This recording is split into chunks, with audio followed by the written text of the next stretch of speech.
ಶತಶತಮಾನಗಳ ಕನಸು ರಾಮ ಮಂದಿರದಲ್ಲಿ ರಾಮಲಲ್ಲಾ ಪ್ರಾಣ ಪ್ರತಿಷ್ಠಾಪನೆ ಕೊನೆಗೂ ನೆರವೇರಿತು. ಕೋಟ್ಯಂತರ ರಾಮ ಭಕ್ತರ ಕನಸು ನನಸಾಯಿತು. ಲಕ್ಷಾಂತರ ರಾಮ ಭಕ್ತರ ಸಾವಿಗೆ ನ್ಯಾಯ ದೊರಕಿತು. ಆದ್ರೆ ಈ ಒಂದು ಐತಿಹಾಸಿಕ ಸಂದರ್ಭ ಹೀಗೆ ಸೃಷ್ಟಿಯಾಗಿರುವಂತದ್ದಲ್ಲ. ಇದರ ಹಿಂದೆ ಒಂದು ಬೃಹತ್ ಇತಿಹಾಸವೇ ಇದೆ. ಸಾವಿರಾರು ಜನರ ತ್ಯಾಗವಿದೆ, ಲಕ್ಷಾಂತರ ಜನರ ರಕ್ತವಿದೆ. ಅದೆಲ್ಲದರ ಬಗ್ಗೆ ಇವತ್ತು ನಿಮ್ಗೆ ತಿಳಿಸ್ಕೊಡ್ತೀವಿ ನೋಡಿ. ಶ್ರೀರಾಮಚಂದ್ರನ ನಂತರ ಕೆಲ ವರ್ಷಗಳ ಕಾಲ ಅಯೋಧ್ಯೆಯು ಅನಾಥ ಭಾವದಲ್ಲಿತ್ತು. ನಂತರ ಸೀತಾರಾಮರ ಪುತ್ರ ಕುಶ ಈ ಸಾಮ್ರಾಜ್ಯವನ್ನ ಪುನಃ ಸ್ಥಾಪಿಸಿದ. ಇದು ಕಾಳಿದಾಸ ರಚಿತ ರಘುವಂಶದಲ್ಲಿ ಕಾಣಸಿಗುತ್ತದೆ. ಲೋಮಶ ರಾಮಾಯಣದ ಅನುಸಾರ ಕುಶ ತನ್ನ ತಂದೆ ರಾಮನ ದೇವಸ್ಥಾನವನ್ನ ಕಲ್ಲುಗಳಿಂದ ಆ ಒಂದು ಸಂದರ್ಭದಲ್ಲೇ ನಿರ್ಮಿಸಿದ್ದ. ಜೈನ ಗ್ರಂಥಗಳ ಆಧಾರದಲ್ಲಿ ಹೇಳುವುದಾದರೆ ಕುಶನ ನಂತರ ಆದಿನಾಥ ಅಂದರೆ ಋಷಭನಾಥ ಅಯೋಧ್ಯೆಯನ್ನು ಆಳಿದ. ಉಜ್ಜಯಿನಿಯ ಮಹಾರಾಜ ವಿಕ್ರಮಾದಿತ್ಯ ಪತನದ ಹಂತದಲ್ಲಿದ್ದ ಅಯೋಧ್ಯೆಯನ್ನು ಪುನರ್ ನಿರ್ಮಾಣ ಮಾಡಿದ. ಇವನು ಶ್ರೀಹರಿಯ ಪರಮ ಭಕ್ತನಾಗಿದ್ದರಿಂದ ಸರಿಯೂ ನದಿ ದಡದಲ್ಲಿ 350ಕ್ಕಿಂತ ಹೆಚ್ಚಿನ ದೇವಸ್ಥಾನಗಳನ್ನು ನಿರ್ಮಿಸಿದ್ದ. ಜೊತೆಗೆ ಶ್ರೀರಾಮಚಂದ್ರನ ಬೃಹತ್ ಮಂದಿರವನ್ನು ಕೂಡ ಪುನರ್ ಸ್ಥಾಪಿಸಿದ್ದನಂತೆ. ಇವರ ನಂತರದಲ್ಲಿ ಬಂದ ಮಹಾರಾಜರು ಸಹ ಈ ಮಂದಿರದಲ್ಲಿ ಪೂಜೆ ಪುನಸ್ಕಾರಗಳನ್ನು ಮುಂದುವರಿಸಿಕೊಂಡು ಹೋಗುತ್ತಿದ್ದರು. ಶತಮಾನಗಳ ನಂತರ ಅಯೋಧ್ಯೆಯು ಒಂದು ದೊಡ್ಡ ವ್ಯಾಪಾರ ವಹಿವಾಟಿನ ಕೇಂದ್ರವಾಯಿತು.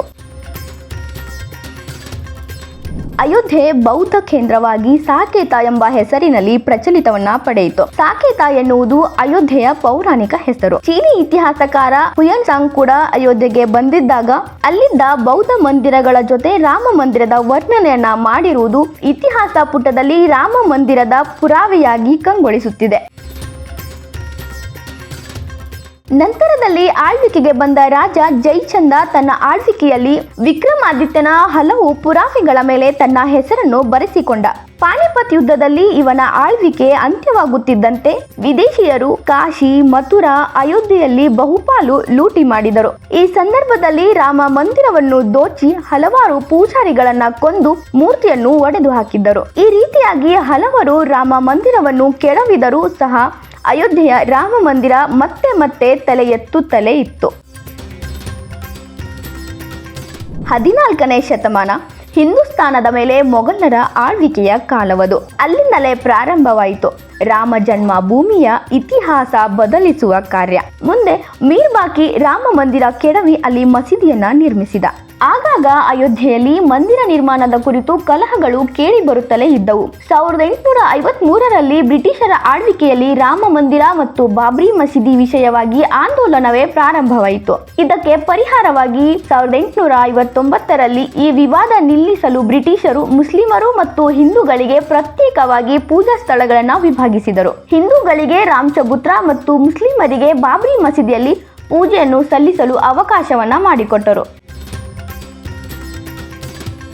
1885ರಲ್ಲಿ ಮಹಂತ್ ರಘುವೀರ್ ದಾಸ್ ಫೈಸಾಬಾದ್ ಕೋರ್ಟಿನಲ್ಲಿ ರಾಮ ಮಂದಿರ ವಿಷಯವಾಗಿ ಅರ್ಜಿಯನ್ನ ಸಲ್ಲಿಸಿದ್ರು. ಆದ್ರೆ ಕೋರ್ಟ್ ಈ ಅರ್ಜಿಯನ್ನ ನಿರಾಕರಿಸಿತು. 1934ರಲ್ಲಿ ಮತ್ತೊಮ್ಮೆ ಮಂದಿರ ವಿವಾದ ಪುಟಿದೆದ್ದಿತು. ಶಹಜಾಪುರದಲ್ಲಿರುವ ಮಸೀದಿಯನ್ನ ಕೆಡುವ ಪ್ರಯತ್ನವಾಯಿತು. ಮುಂದೆ ಭಾರತ ಸ್ವತಂತ್ರವಾದ ಮೇಲೆ 1949ರಲ್ಲಿ ಮಸೀದಿಯಲ್ಲಿ ದಿಢೀರ್ ಪ್ರತಿಷ್ಠಾಪನೆಗೊಂಡ ರಾಮಲಲ್ಲಾ ಮೂರ್ತಿ ಈ ವಿವಾದಕ್ಕೆ ಹೊಸ ಆಯಾಮವನ್ನ ಬರೆಯಿತು. ಈ ಒಂದು ಘಟನೆಯಿಂದ ಮಸೀದಿಯನ್ನು ಮುಚ್ಚಲಾಯಿತು. ಆದ್ರೆ ರಾಮನ ಪೂಜೆ ಮುಂದುವರೆದೇ ಇತ್ತು. ಕಾಲಾನುಕ್ರಮೇಣ ವಿವಾದ ಹೊಸ ರೂಪ ಪಡೆಯುತ್ತಲೇ ಇತ್ತು. 1950ರಿಂದ ಈ ವಿವಾದಕ್ಕೆ ಕಾನೂನಿನ ಹೋರಾಟ ಪ್ರಾರಂಭವಾಯಿತು. ಗೋಪಾಲ್ ವಿಶಾರದ್ ಮತ್ತು ರಾಮಚಂದ್ ದಾಸ್ ಅವರು ರಾಮಲಲ್ಲಾನ ಪೂಜೆ ಮಸೀದಿಯಲ್ಲೇ ಇರಬೇಕು, ಅಲ್ಲಿ ಪೂಜೆ ನಡೆಯಬೇಕೆಂದು ಫಿರೋಜಾಬಾದ್ನ ಕೋರ್ಟಿನಲ್ಲಿ 2 ಅರ್ಜಿಗಳನ್ನು ದಾಖಲಿಸಿದರು. 1959ರಲ್ಲಿ ನಿರ್ಮೋಹಿ ಅಖಾಡದವರು ಕೂಡ 3ನೇ ಅರ್ಜಿ ಸಲ್ಲಿಸಿದರು. 1961ರಲ್ಲಿ ಯುಪಿ ಸುನ್ನಿ ಬೋರ್ಡ್ ಕೂಡ ಮಸೀದಿ ಮರು ಆರಂಭ ಮತ್ತು ಅಲ್ಲಿಂದ ರಾಮಲಲ್ಲಾ ಮೂರ್ತಿ ತೆರವಿಗೆ ಕೋರಿ ಕೋರ್ಟಿಗೆ ಅರ್ಜಿ ನೀಡಿತು. ಸಮಯ ಸಾಗುತ್ತಲೇ ಇತ್ತು. ಅರ್ಜಿಗಳ ಮೇಲೆ ಅರ್ಜಿಗಳು ಬರುತ್ತಲೇ ಇದ್ದವು. 1980ರಲ್ಲಿ ಅಜಾತಶತ್ರು ಅಟಲ್ ಬಿಹಾರಿ ವಾಜಪೇಯಿ ರಾಮ ಮಂದಿರದ ಕನಸನ್ನ ಸದೃಢಗೊಳಿಸಿದರು. ವಿವಾದಿತ ಮಸೀದಿಯನ್ನು ತೆರೆಯಲು ಮತ್ತು ಅಲ್ಲಿರುವ ರಾಮಲಲ್ಲಾನ ಮೂರ್ತಿ ಪೂಜೆಗೆ ಅನುಮತಿ ನೀಡಿ 1986ರಲ್ಲಿ ನ್ಯಾಯಮೂರ್ತಿ KM ಪಾಂಡೆ ಐತಿಹಾಸಿಕ ನಿರ್ಣಯವನ್ನ ಹೇಳಿದರು. ಮುಂದೆ ವಿವಾದಕ್ಕೆ ಕಿಡಿಹಚ್ಚುವ ಕೆಲಸ ನಡೆದು ಉತ್ತರ ಭಾರತದಲ್ಲಿ ಹಿಂಸಾಚಾರಗಳು ತಲೆ ಎದ್ದವು. ಸರಿಸುಮಾರು 800 ಜನರು ಸಾವಿಗೀಡಾದರು. 1990ರಲ್ಲಿ ಆಗಿನ ಬಿಜೆಪಿಯ ತಾತ್ಕಾಲಿಕ ಅಧ್ಯಕ್ಷ ಲಾಲಕೃಷ್ಣ ಅಡ್ವಾಣಿ ರಾಮರಥ ಯಾತ್ರೆಯ ಆಯೋಜನೆ ಮಾಡಿ ಆಂದೋಲನಕ್ಕೆ ಹೊಸ ತಿರುವನ್ನ ನೀಡಿದ್ರು.